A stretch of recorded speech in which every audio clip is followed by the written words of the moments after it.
Hasta hace relativamente poco tiempo, las leyes y la moralidad que se deriva del cristianismo habían caminado una al lado de la otra, porque las leyes públicas de una nación eran concebidas como la codificación de una cosmovisión moral, la cosmovisión cristiana. Y aún aquellos que no profesaban la fe de Cristo en el sentido en que la Biblia define tal cosa, funcionaban bajo la premisa de que existen un conjunto de normas morales establecidas por el Creador del universo que trascienden las diferencias culturales y las preferencias personales. Sin embargo, desde hace ya varias décadas esta premisa está siendo sistemáticamente atacada por una élite urbana, como le llama un sociólogo, Peter Berger, que sin ser mayoría en número son los que controlan las instituciones que proveen las definiciones oficiales de la realidad. ¿Oyeron eso?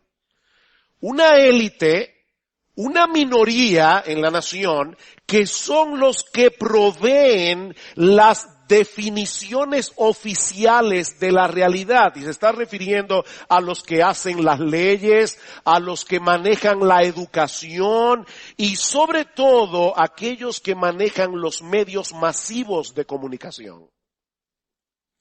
Consecuentemente, las normas morales sobre las cuales se construyó el mundo civilizado de Occidente se han ido esfumando poco a poco de la conciencia colectiva de nuestra sociedad, a tal punto que cualquiera que se atreve a defender en el día de hoy la existencia de valores morales absolutos se arriesga a ser considerado como un intolerante que no tiene derecho a ser escuchado en el debate público. Y cada vez es mayor el número de voces que aboga por una nación secular. Una nación que no tenga nada que ver con valores religiosos.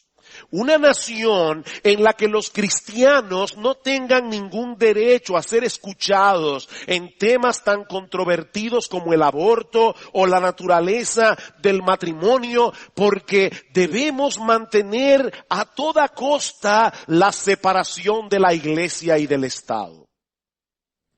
Sin embargo, por más atractiva que resulte esta idea para muchos, lo cierto es que es completamente imposible tratar con todos aquellos conceptos que servirán de base a la promulgación de las leyes desde una postura netamente secular. A final de cuentas, todos vamos a traer a la mesa de discusión nuestros propios conceptos acerca de la existencia o de la inexistencia de Dios, o nuestras propias ideas de lo que está bien y de lo que está mal, o de lo que constituye el bien mayor tanto para el individuo como para la nación en sentido colectivo. Por lo tanto, mis amados hermanos, es discriminatorio tratar de acallar la voz de los cristianos en ese foro público sobre la premisa de que nuestras opiniones son religiosas. Porque a la larga, todas las opiniones que se emitan en esa plataforma serán tan esencialmente religiosas como los argumentos religiosos que ellos rechazan. Y espero que eso no suene a trabalenguas. Es que el hombre es un religioso incurable. Pensemos en el aborto, por ejemplo. ¿Cómo vamos a determinar la naturaleza de eso que se está gestando en el vientre de la madre? ¿Quién define el momento en que una vida humana comienza a ser sagrada y digna de protección? ¿O cuáles son los valores que debemos colocar como prioritarios al legislar sobre este asunto? ¿El derecho que tiene la madre a decidir si ella sigue con el embarazo o no? ¿O el derecho que tiene la criatura en gestación a ser protegida? ¿Quién decide eso? Cualquiera que sea nuestro proceso de argumentación en este debate, será imposible mantenerlo en un terreno meramente secular. De modo que si los cristianos abogamos por valores morales absolutos, de ninguna manera estamos atentando contra la separación de la iglesia y del Estado. Por cierto, irónicamente, una idea que surgió dentro del seno del cristianismo. Fueron los cristianos los que promovieron esta separación, tanto para defender a la iglesia como para defender al Estado. En un país democrático como el nuestro, se debe permitir en el debate la participación de todos aquellos que tengan algo que aportar, cualquiera que sean sus convicciones religiosas o filosóficas. Este es un principio fundamental de toda democracia deliberativa. Y en el caso de los cristianos, nosotros tenemos mucho que decir acerca de cualquiera de estos temas, porque tenemos en nuestras manos la bendita, infalible, inerrante y eterna palabra de Dios. A final de cuentas, nuestro interés no es meramente defender el derecho que tenemos a ser escuchados. Lo que estamos defendiendo aquí, mis amados hermanos, es el derecho que tenemos a seguir proclamando las verdades absolutas reveladas por Dios en su palabra. Aquellas verdades verdaderas, como le llamaba Francis Schaeffer, que sirvieron de base a la construcción de la civilización occidental. Y eso es precisamente lo que trataremos de hacer en la mañana de hoy, al tratar el tema del matrimonio homosexual. La decisión tomada recientemente por la Suprema Corte de los Estados Unidos de Norteamérica, legalizando este tipo de matrimonios en todos los estados de la Unión, no solo es una masiva institucionalización del pecado, como dijo John Piper hace unos días atrás, sino una amenaza real contra esa civilización que se ha desarrollado sobre los fundamentos de la cosmovisión cristiana. ¿Escucharon eso, mis amados hermanos? Lo que estoy diciendo, esto es una amenaza real contra la civilización. Por eso John MacArthur decía recientemente que los dos ataques terroristas más grandes que ha sufrido la nación norteamericana no fueron perpetradas por ningún musulmán, sino por la Suprema Corte de los Estados Unidos. El primero fue la legalización del aborto. Después de eso ha habido millones de bebés sacrificados en los vientres de sus madres. El segundo, dice MacArthur, fue la legalización del matrimonio entre personas del mismo sexo. Por un lado, la destrucción de la vida humana en el vientre materno y ahora la destrucción de la propia familia. Ninguna bomba, ninguna explosión, ningún ataque y ningún asalto físico a las personas se le puede comparar a este tipo de terrorismo. Nuestro país está siendo aterrorizado, dice MacArthur, por las personas más responsables de protegerlo, los que han de sostener las leyes. Esto es serio. Como yo espero demostrar en el mensaje de hoy, ¿es un mensaje difícil de predicar? Yo preferiría estar predicando Marcos, créanme. Este es un mensaje difícil de predicar, pero necesario de predicar y necesario de ser oído. Como yo espero demostrar en el mensaje de hoy, mis amados hermanos, amigos que nos visitan en esta mañana, nosotros tenemos razones de más para estar preocupados por la presión a la que están siendo sometidos países como los nuestros para imponer la agenda de esta dictadura moral. Es una dictadura moral. Es imperialismo en el peor sentido de ese término. Esto no es un asunto de derechos humanos como se pretende presentar, es un ataque directo contra el diseño de Dios para el matrimonio y para la familia, y a final de cuentas es un ataque contra la moral de la nación, contra la libertad de culto, contra la libertad de expresión y contra la libertad de predicar el evangelio. Decía MacArthur, en ese mensaje que acabamos de citar, que ningún tribunal humano tiene la autoridad de redefinir la moralidad. Pero este tribunal, refiriéndose a la Suprema Corte, ha dicho que el asesinato ya no es asesinato, que el matrimonio ya no es matrimonio y que la familia no es familia. Han usurpado la autoridad que le pertenece solo a Dios, que es el creador de la vida, del matrimonio y de la familia. Cualquier intento de definir la moralidad de una manera diferente a como la define Dios es una forma de rebelión, de blasfemia contra Dios, contra su santa naturaleza, contra su santa ley y contra su pueblo santo. Eso es lo que está en juego aquí.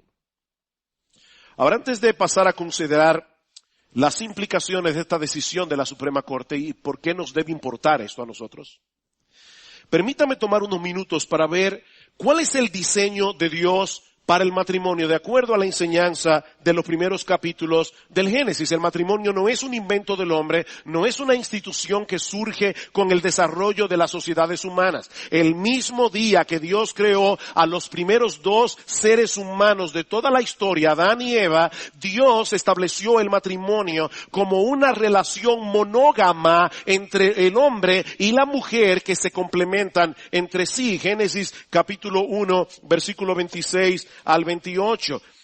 Entonces dijo Dios, hagamos al hombre a nuestra imagen, conforme a nuestra semejanza, y señoree en los peces del mar, en las aves de los cielos, en las bestias, en toda la tierra y en todo animal que se arrastra sobre la tierra. Y creó Dios al hombre a su imagen. A imagen de Dios los creó, varón y hembra los creó. Y los bendijo Dios y les dijo, fructificad y multiplicaos, llenad la tierra y sojuzgadla y señoread en los peces del mar, en las aves de los cielos y en todas las bestias que se mueven sobre la tierra.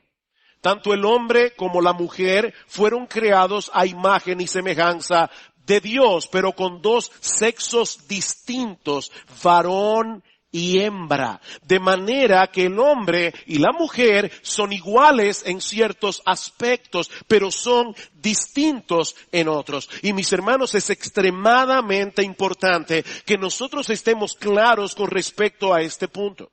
Porque en los últimos años la llamada ideología de género, y por eso a propósito no usé la palabra género aquí para decir que hay un género masculino y un género femenino. La ideología de género se ha encargado de propagar la idea de que todos nacemos con un sexo determinado, obviamente no lo pueden negar, pero que eso no siempre coincide con lo que cada uno siente acerca de su propio género.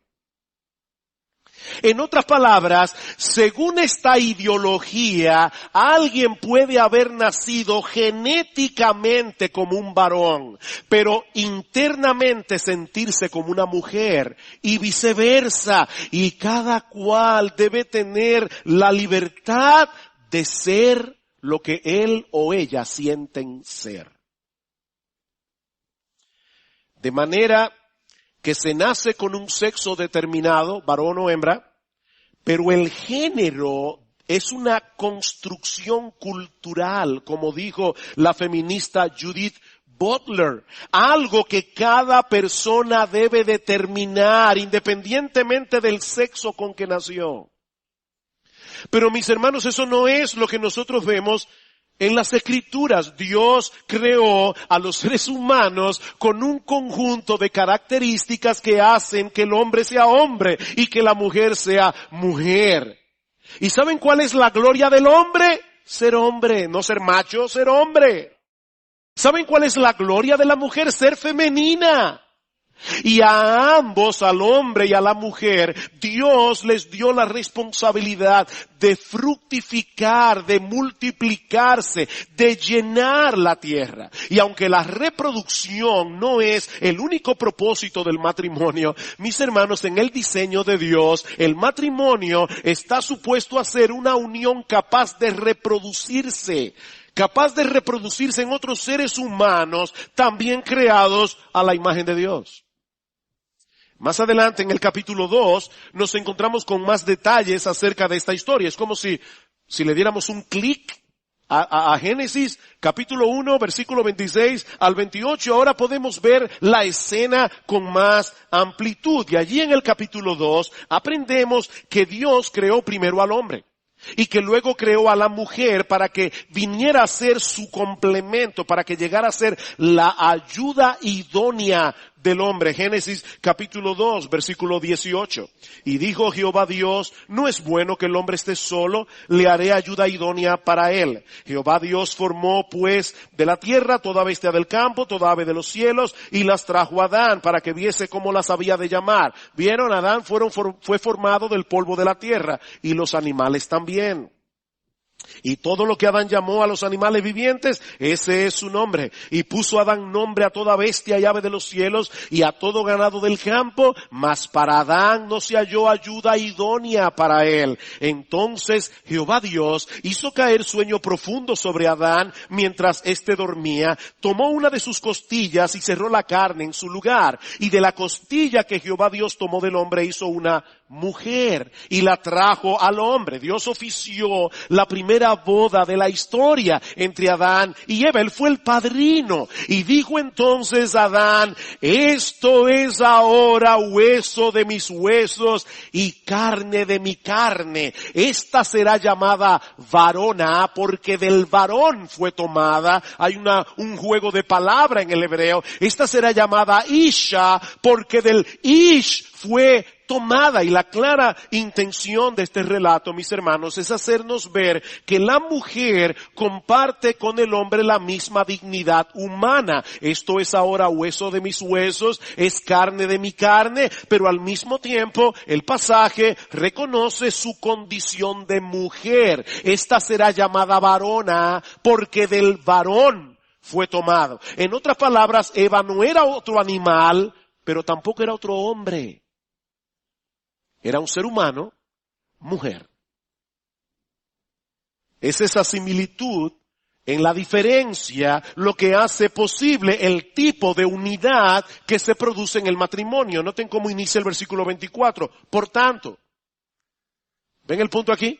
La conexión entre lo que se ha dicho y lo que se va a decir. Por tanto, una cosa es consecuencia de la otra. El hecho de que Dios creara al hombre del polvo de la tierra, pero a Eva la creara de una costilla del hombre, fue hecho así para establecer entre ellos un vínculo de pertenencia y de intimidad. El hombre, mis hermanos, está diseñado para desear a la mujer y la mujer está diseñada para desear al hombre de acuerdo con el anhelo que Dios puso en la naturaleza de cada uno de complementarse entre sí. Hay un anhelo puesto por Dios. Por eso es que Pablo dice en Romanos capítulo 1 que la homosexualidad es un pecado contra naturaleza, porque Dios puso en la naturaleza del hombre el desear a la mujer. Dios puso en la naturaleza de la mujer desear al hombre y desear complementarse entre sí. Era la intención de Dios hacer una unidad entre estos dos individuos, ambos creados a su imagen y semejanza, compartiendo la misma humanidad, pero con las características particulares que hacen que el hombre sea hombre y la mujer sea mujer. Por tanto, dejará el hombre a su padre y a su madre y se unirá a su mujer. No podía ser más claro. El hombre dejará no a su padre y a su padre, ni a su madre ni a su madre, sino a su padre y a su madre y se unirá a su mujer y serán una sola carne. Miren, mis hermanos, esto es tanto lo que se puede decir de este pasaje, pero voy a limitarme a esto. Serán una sola carne. La palabra una que aparece allí es una palabra hebrea, ehad, que implica tanto unidad como pluralidad. Es como hablamos, por ejemplo, de un racimo de uvas. Es un racimo, tiene muchas uvas, o cuando dice que Dios hizo de la mañana y de la noche un día. Esa es la misma palabra que aparece en Deuteronomio capítulo 6, versículo 4, uno de los credos más importantes del Antiguo Testamento, cuando dice, oye Israel, Jehová nuestro Dios, Jehová uno, plural, ehad, es. Hay tres personas divinas distintas en el ser de Dios, el Padre, el Hijo y el Espíritu Santo, pero no hay tres dioses, sino un solo Dios. Bueno, de la misma manera, Dios diseñó el matrimonio para que representara esa unidad en la diversidad que encontramos en el ser mismo de Dios. El matrimonio representa en ese sentido la Trinidad. Y eso no puede ser representado de la misma manera por dos personas del mismo sexo. Tiene que haber unidad en la diversidad. Y más adelante Pablo nos revela en la carta a los Efesios que había algo más profundo todavía allí. Y es que esa unidad en la diversidad que encontramos en el matrimonio fue diseñada a final de cuentas para representar la relación de Cristo con la iglesia. Grande es este misterio, dice Pablo. Nadie aborreció jamás a su propio cuerpo, sino que lo cuida y lo protege como Cristo a la iglesia, porque somos miembros de su cuerpo, de su carne y de sus huesos. Y ahí Pablo cita Génesis capítulo 2, versículo 24 y dice, aquí hay un misterio. ¿Saben cuál es el misterio? Que eso que Moisés escribió en Génesis capítulo 2, versículo 24, él no lo sabía, pero él estaba hablando realmente de la relación de Cristo y de la iglesia. Así que mis hermanos, mis amigos, el matrimonio no puede ser tomado a la ligera, ni podemos redefinirlo a nuestro antojo sin sufrir las consecuencias. No se trata de un modelo arcaico que nosotros podemos reemplazar por una versión más avanzada, matrimonio 2.2. Ese es el núcleo fundamental de la sociedad humana. ¿Recuerdan cuando al Señor Jesucristo lo cuestionaron acerca del divorcio? En Mateo capítulo 19. Al Hijo de Dios, a la segunda persona de la Trinidad hecha hombre. ¿Cuál fue su respuesta? ¿No habéis leído que el que los hizo al principio varón y hembra los hizo? Y dijo, por esto el hombre dejará padre y madre y se unirá a su mujer y los dos serán una sola carne. Así que no son ya más dos, sino una sola carne. Por tanto, lo que Dios juntó, esa unidad entre el hombre y la mujer en el vínculo del matrimonio, no lo separe el hombre. Es el Dios encarnado que está hablando aquí. Unos 1500 años después de Moisés, pero él no trató de introducir un nuevo esquema de familia, porque él sabía que el original es el único esquema viable. Dios hizo los seres humanos varón o hembra. No existe otra opción. Y los creó varón y hembra para que formaran entre sí una sola carne en el vínculo del matrimonio. Esa unión no solo es capaz de reproducirse, esa unión provee el contexto más apropiado en el que los hijos pueden ser criados con un sentido de seguridad mientras observan un modelo de masculinidad y de femineidad en casa que se complementan entre sí. Bueno, pastor, ¿usted sabe cuántas parejas heterosexuales tienen un matrimonio desastroso?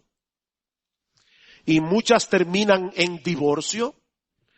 Lamentablemente sí, nosotros sabemos que muchas familias heterosexuales no cumplen ese ideal en lo absoluto, pero inventar otras alternativas no va a resolver el problema, lo va a agravar. Y eso es precisamente lo que yo quiero ver ahora en mi segundo encabezado. Ya vimos el diseño original de Dios para el matrimonio. Veamos ahora en segundo lugar por qué yo dije en la introducción que el matrimonio homosexual es una amenaza. Una amenaza a la civilización. Alguien puede preguntar aquí, ¿y qué puede haber de malo? De hecho, mucha gente está preguntando eso en el día de hoy. ¿Qué puede haber de malo en el hecho de que dos adultos del mismo sexo decidan legalizar su unión si se aman entre sí y recibir todos los beneficios de una pareja casada? Bueno, antes de responder esta pregunta, es importante aclarar que lo que está en discusión aquí no es si el Estado tiene derecho a prohibir las relaciones homosexuales, porque nadie está abogando por eso en el día de hoy. Eso no es lo que estamos discutiendo aquí. Lo que estamos discutiendo aquí es el tipo de relación que el Estado va a reconocer como un matrimonio. Porque a final de cuentas, mis hermanos, el Estado siempre tendrá que poner límites en ese sentido. Por ejemplo, en los Estados Unidos, donde acaba de aprobarse el matrimonio homosexual, 2 niños de 8 años no se pueden casar. Ni 2 hermanos de sangre tampoco. Hay un montón de combinaciones en las relaciones humanas que el Estado no puede reconocer como matrimonio.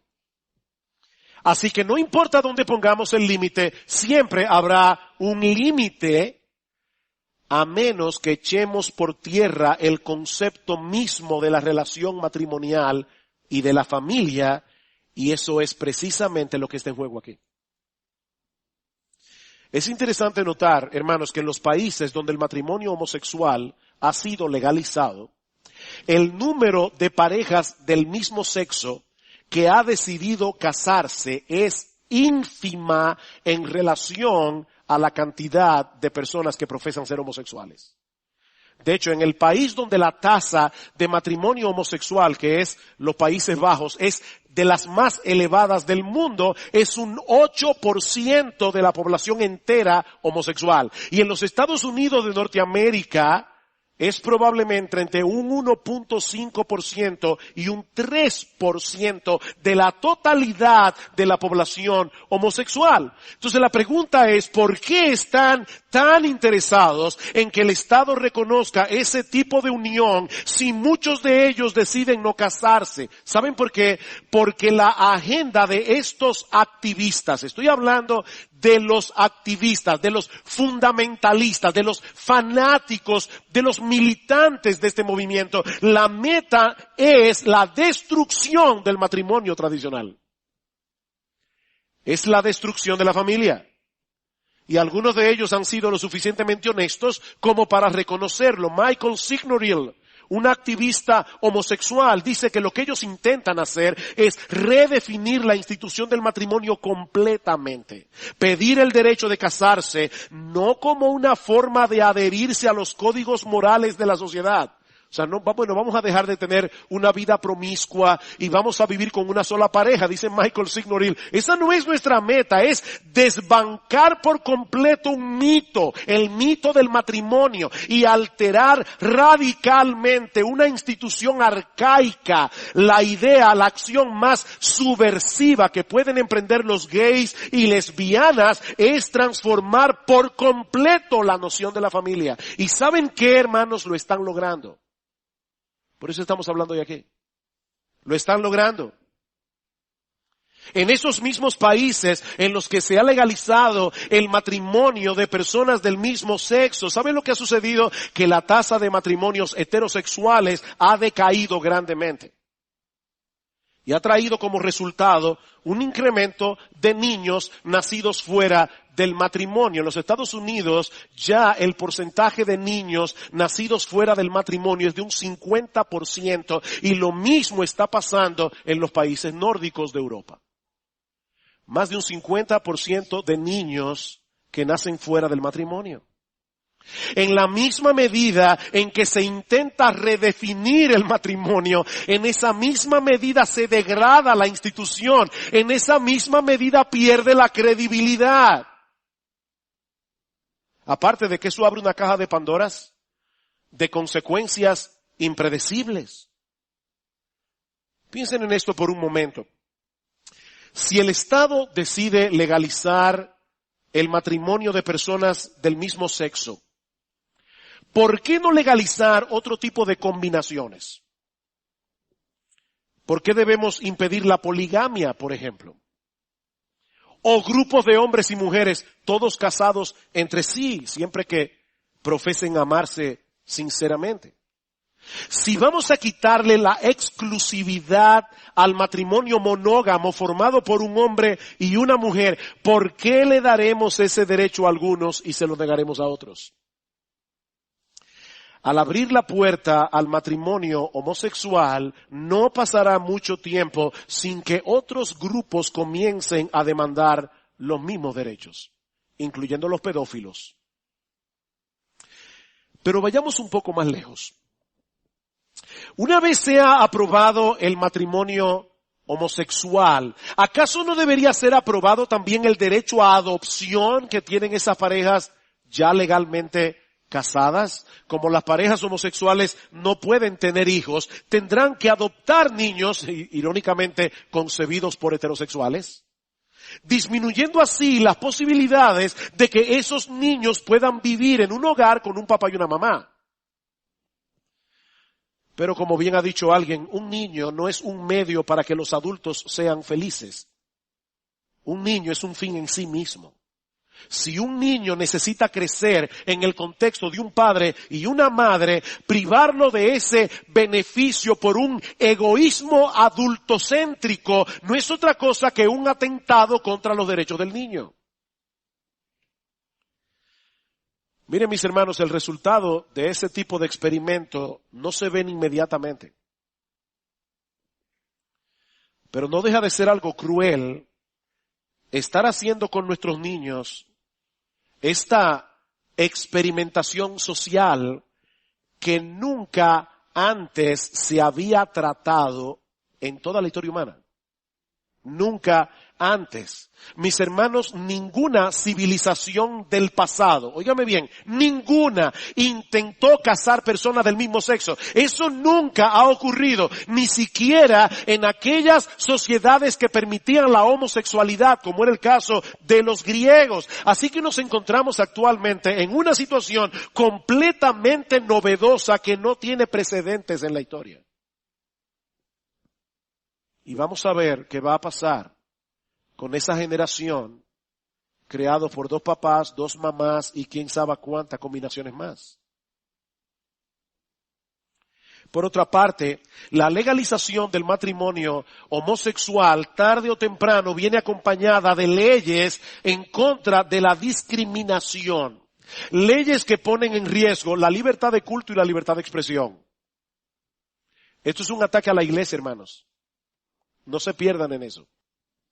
Recientemente los propietarios de una panadería en Oregon, ustedes los conocen esa historia, cristianos, Aaron y Melissa Klein, fueron condenados a pagar una multa de $150,000 por negarse a hacerle un bizcocho para una boda de 2 lesbianas. Y obviamente lo llevó a la quiebra. El año pasado en Estocolmo el pastor Ake Green fue sentenciado a 1 mes de cárcel. ¿Cuál fue su delito? Predicar en el púlpito de su iglesia acerca del pecado de la homosexualidad. Más recientemente, algunos jueces en Estados Unidos, después del 26 de junio, han tenido que renunciar a sus posiciones porque no están dispuestos a sacrificar sus conciencias y casar personas del mismo sexo. Y lo mismo va a pasar con los pastores en las iglesias. Y ya ustedes escucharon la noticia como en el mes de octubre del año pasado, Anise Parker, alcaldesa de Houston y activista LGBT, pidió a los pastores que entregaran sus sermones para que sean examinados por los abogados del ayuntamiento. A ver si esos pastores podían ser llevados a los tribunales por las alusiones que hacían acerca de la homosexualidad en sus sermones. No estamos jugando, hermanos.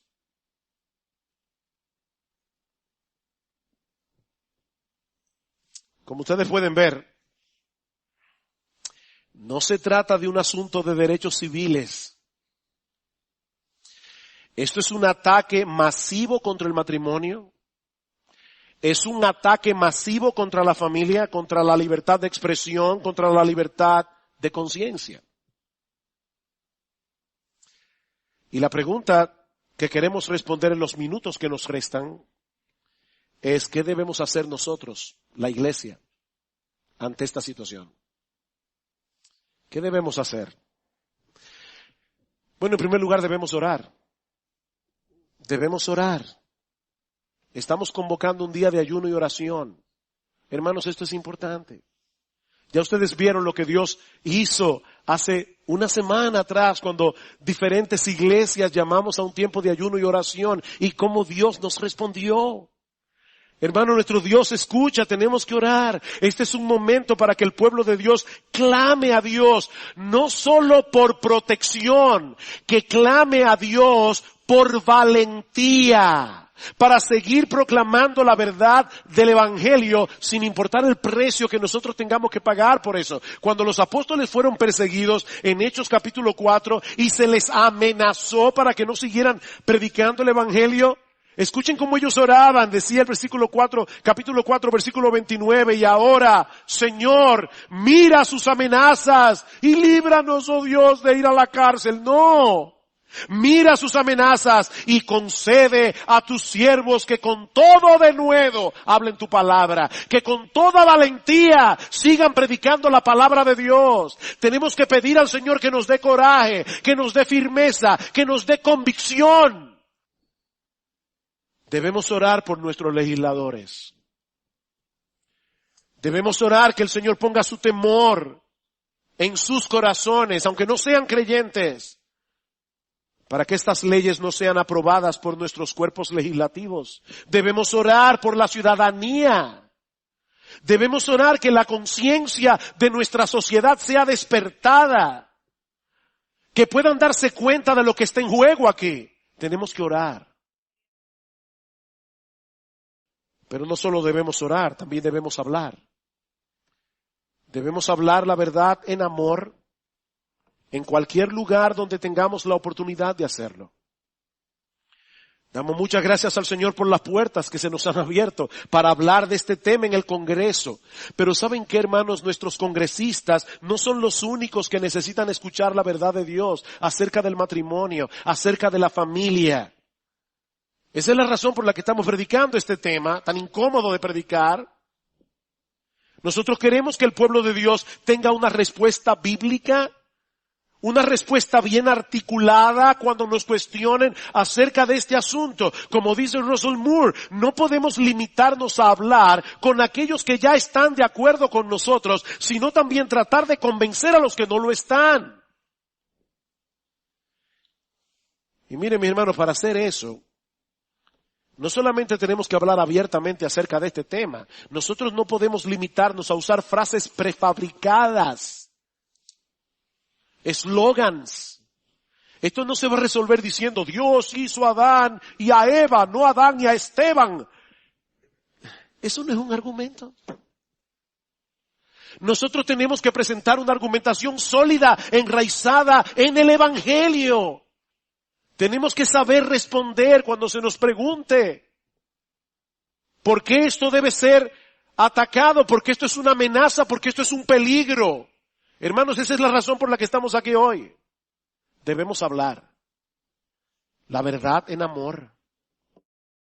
Por otra parte, mis hermanos, la iglesia está llamada a ministrar a los homosexuales con la verdad de las Escrituras, pero mostrándoles al mismo tiempo un amor profundo y genuino.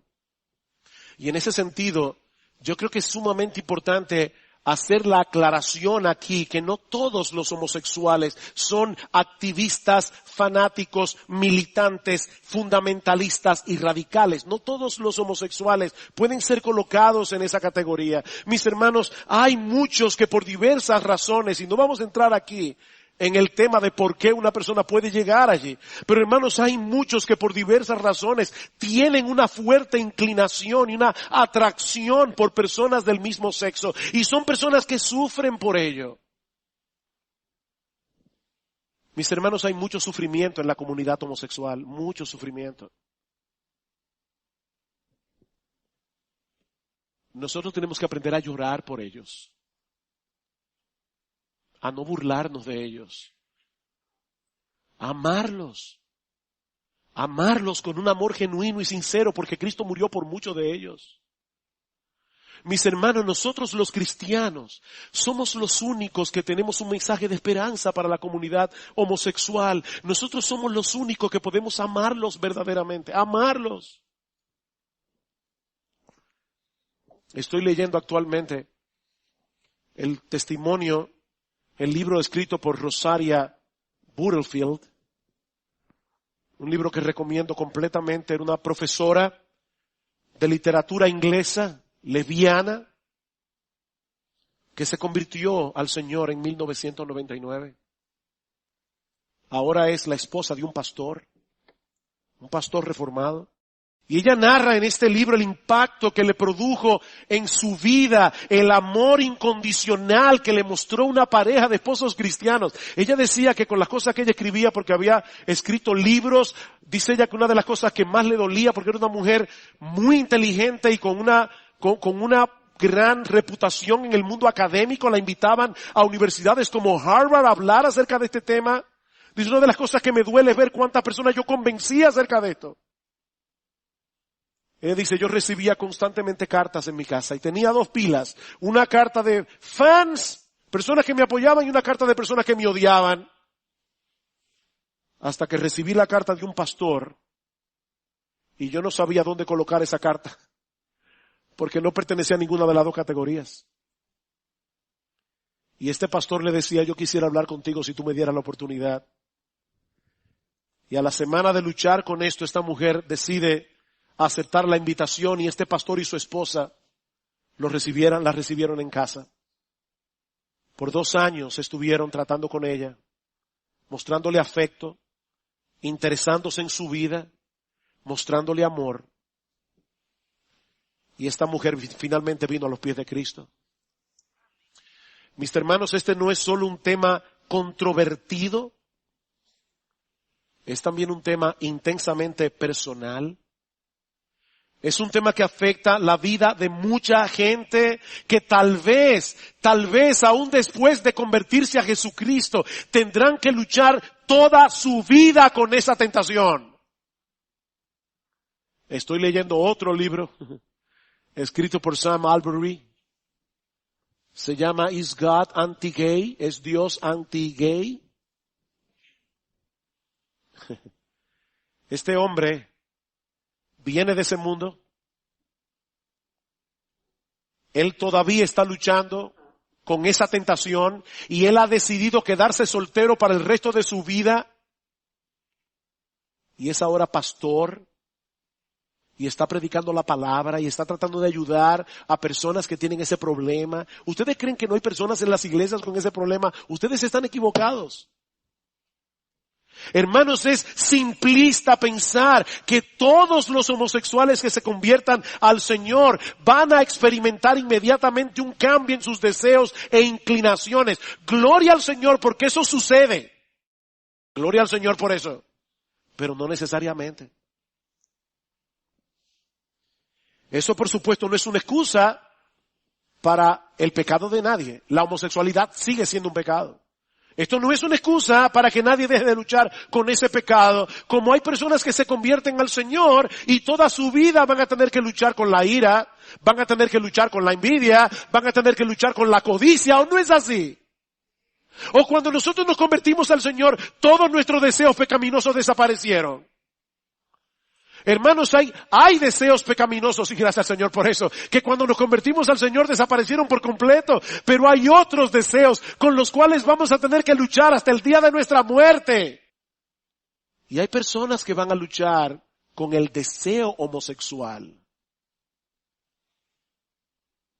¿Y saben qué necesitan ellos? Necesitan la ayuda de la iglesia. Necesitan la ayuda de la iglesia. La iglesia tiene que reconocer que esas personas necesitan la ayuda de otros cristianos que decidan caminar juntos con ellos para ayudarlos en medio de una lucha que se acreciente en la soledad, mis hermanos. La iglesia está llamada a ser una familia. Y una familia para todos. No importa el trasfondo de donde vengan. Órale a Dios que te quite ese rechazo. Órale a Dios que te ayude a mostrar compasión y misericordia a todo tipo de pecadores. Por otra parte, la iglesia está llamada a modelar en medio de la sociedad en que vivimos lo que el matrimonio está supuesto a hacer. Nosotros más que nadie debemos modelar lo que el matrimonio está supuesto a hacer, de tal manera que las personas allá afuera puedan mirar hacia la iglesia y ver matrimonios que sin ser perfectos pueden representar en alguna medida la relación de Cristo con la iglesia. Hermanos, que nuestros matrimonios tengan tal impacto en medio de la desintegración familiar que vemos a nuestro alrededor, que otros deseen tener lo que nosotros tenemos. Tenemos que orar por los matrimonios de la iglesia. Que los hijos puedan ver la relación de sus padres y sientan el anhelo de llegar a tener un matrimonio como el de ellos. Que ni siquiera les pase por la cabeza la idea de buscar otra alternativa. Porque es evidente que dos personas imperfectas que todavía están luchando con sus pecados pueden llegar a tener una buena relación matrimonial con la ayuda del Espíritu Santo. Por otra parte, hermanos, debemos estar dispuestos a padecer persecución. Hermanos, debemos estar dispuestos a padecer persecución. A medida que el secularismo avanza, en esa misma medida el mundo se vuelve hostil contra los cristianos. Así ha sido a través de toda la historia de la iglesia y nosotros no tenemos ninguna razón de por qué estar exentos. Nuestra sociedad se está polarizando. Y cuando la sociedad se polariza, la iglesia se purifica. Si hay algo bueno en medio de todo esto, es que la situación se va a poner de tal manera que va a forzar a las personas que profesan ser cristianos a ser cristianos. A dejar de jugar a ser cristianos. Este es un momento en que nosotros tenemos que vivir de acuerdo con nuestras convicciones. Aunque terminemos en la cárcel, aunque nos prohíban predicar. Hablábamos este miércoles, de Asia Bibi. Una mujer pakistaní fue apresada por predicar a Cristo. Por decirle a un grupo de musulmanas, Mahoma no hizo nada por ustedes, pero Cristo murió por mí. Asia Bibi fue condenada a morir ahorcada este miércoles pasado. Y la iglesia en el mundo entero comenzó a orar por ella. Y aquí aún oramos por ella y nos enteramos que este miércoles el tribunal pakistaní finalmente decidió liberarla por la presión del mundo. Gloria al Señor por eso. Pero ¿saben qué, hermanos? Cuando a esta mujer la fueron a visitar para decirle en la cárcel, niega tu fe, es lo único que tienes que hacer. Niega tu fe, vuélvete musulmana otra vez. Ella dijo, ¿cómo voy a traicionar a ese Dios mío que murió por mí en la cruz del Calvario? Es ese tipo de cristianismo el que se necesita en estos momentos, mis hermanos. Un cristianismo tibio, un cristianismo ambiguo, no va a poder contra esta agenda. Llegó el momento de definir lo que somos de verdad. Y estar dispuestos a pagar el precio de ser cristianos. Porque nosotros seguimos a un Salvador que fue crucificado en una cruz. Por otra parte, debemos predicar el Evangelio. Debemos predicar el Evangelio, mis hermanos. No podemos limitarnos a hablar en contra de la homosexualidad o de cualquier otro pecado específico. Debemos proclamar a los pecadores que hay salvación en Cristo para todo aquel que viene a Él arrepentido, confiando únicamente en Él para el perdón de los pecados. Hay perdón en Cristo, hay salvación en Cristo, hay transformación en Cristo. No importa los pecados que tú hayas cometido. Tenemos que predicar el Evangelio. La iglesia también está llamada a arrepentirse de sus propios pecados. Sobre todo en el área de la inmoralidad sexual.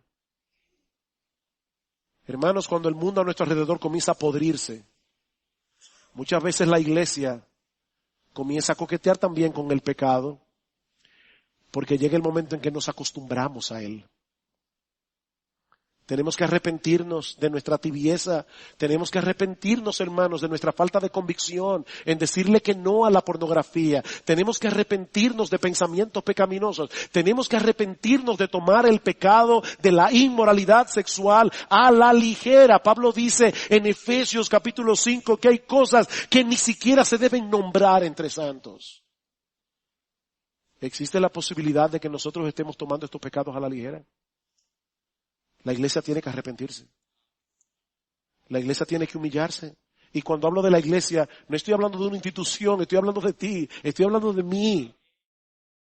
Tenemos que arrepentirnos de nuestros pecados. Pero la iglesia también está llamada a confiar en un momento como este en el Dios soberano. Hace un momento, citábamos Hechos capítulo 4 cuando la iglesia se reunió a orar.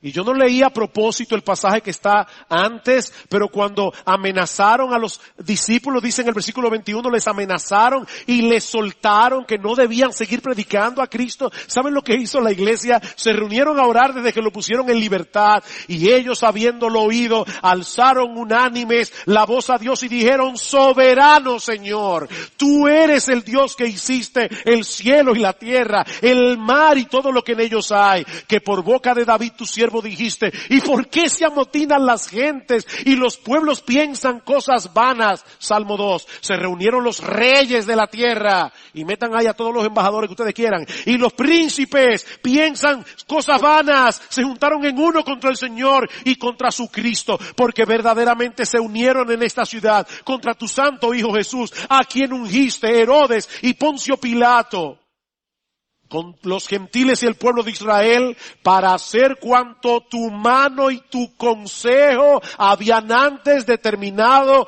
que sucediera. El mundo no se ha salido de la mano del control de Dios. Él sigue sentado en su trono. Él sigue siendo soberano. Y nosotros podemos confiar que de alguna manera, todo esto que está sucediendo, Él lo va a usar para su gloria y lo va a usar para la salvación de miles. Porque Cristo prometió que las puertas del Hades no prevalecerían contra la iglesia. Este es un momento de confiar, hermanos. Es un momento de traer nuestra teología al corazón. Nosotros creemos que el Señor sigue sentado en su trono. Pero no quisiera concluir, y ya estoy, terminando, sin hacer una última observación. Hace un momento decíamos que los cristianos somos los únicos que tenemos un mensaje de esperanza y de amor verdadero. No solo para los homosexuales, sino para todo tipo de pecadores. Nuestro mensaje no es un discurso de odio, es una súplica ferviente para que pecadores puedan ser salvos y transformados por el poder del Evangelio. Imagínate una persona ciega caminando hacia un precipicio. Tú estás allá abajo, sabiendo que se dirige a una muerte segura, y comienzas a gritarle y comienzas a suplicarle que se detenga. Y entonces viene un grupo de personas defensoras de los derechos humanos para decirte que no debes gritarle así porque ese es un discurso de odio. No, tú estás librando a esa persona de la muerte. Y nosotros seguiremos diciendo y proclamando que la homosexualidad es un pecado. Nosotros seguiremos proclamando que el matrimonio homosexual es una aberración, pero no por odio, sino por amor a esas mismas personas que no queremos que acallen su conciencia, sino que sintiendo la carga de su pecado vengan a Cristo en arrepentimiento y fe. Y puedan ser librados y puedan ser salvados. Pero amigo, Cristo no vino únicamente a salvar homosexuales. Cristo vino a salvar fariseos, Cristo vino a salvar religiosos, Cristo vino a salvar legalistas, Cristo vino a salvar gente decente. Porque lo que va a llevar al hombre al infierno no es la homosexualidad. Lo que va a llevar al hombre al infierno es no confiar en Cristo como Señor y Salvador. Cuando tú no confías en Cristo como Señor y Salvador, tú te estás convirtiendo a ti mismo en tu propio Señor y en tu propio Salvador, y eso te llevará al infierno. Por eso yo te llamo en esta mañana: ven a Cristo y ven ahora. Ahora, no es mañana, no es cuando salgas de aquí. Yo te ruego, yo te suplico con mi corazón en la mano, ven a Cristo, ven ahora, porque hay salvación, hay perdón, hay transformación en Cristo para todo aquel que cree, sin importar los pecados que haya cometido. Ven a Cristo ahora. Él tendrá misericordia de ti. Él perdonará todos tus pecados. Él te dará libremente el don de la vida eterna.